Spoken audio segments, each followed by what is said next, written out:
सुन मिथिला के धरती महान भ गेलै, जतऽ सीता के स्वामी श्री राम भ गेलै। सुन मिथिला के धरती महान भ गेलै, सुन मिथिला के धरती महान भ गेलै, जतऽ सीता के स्वामी श्री राम भ गेलै, जतऽ सीता के स्वामी श्री राम भ गेलै।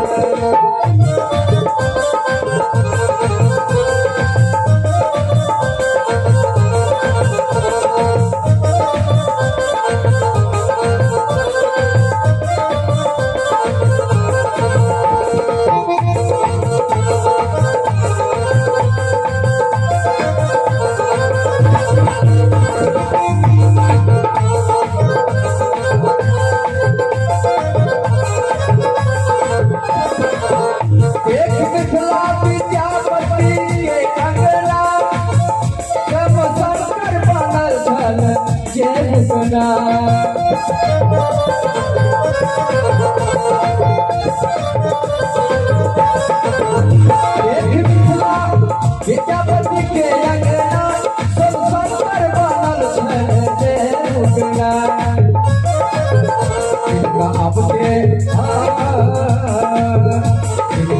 के मिथिला के सम्मान कर गेलै, इनका अब के मिथिला के सम्मान कर गेलै, सीता के स्वामी श्री राम भ गेलै, सीता के स्वामी श्री राम भ गेलै।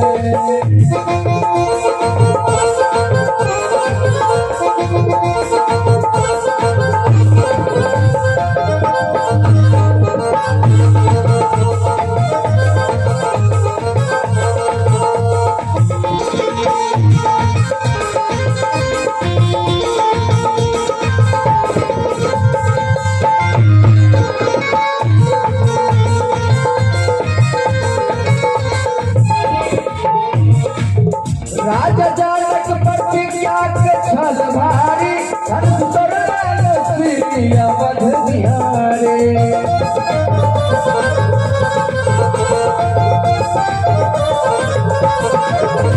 राजा जनक प्रतिज्ञा छल भारी, धनुष तोड़ल रघुराई।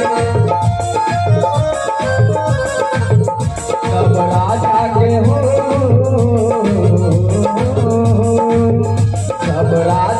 चूर अभिमान भ गेलै, सब राजा के चूर अभिमान भ गेलै, सीता के स्वामी श्री राम भ गेलै। सुन मिथिला के धरती महान भ गेलै, सुन मिथिला के धरती महान भ गेलै, सीता के स्वामी श्री राम भ गेलै, सीता के स्वामी श्री राम भ गेलै।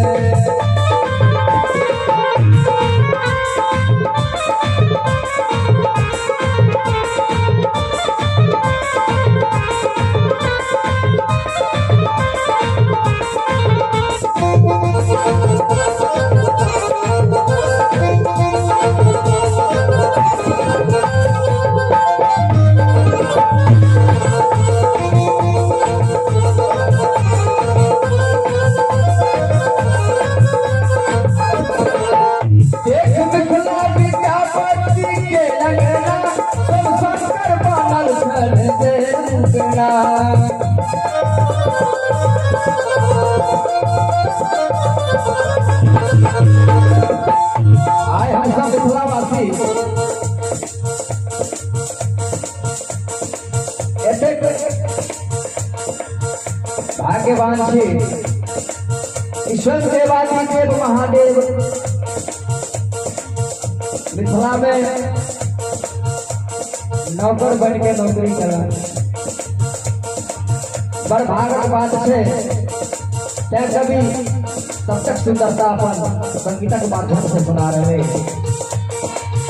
देख मिथिला विद्यापति के अंगना सब शंकर बनल छल जय मुगना।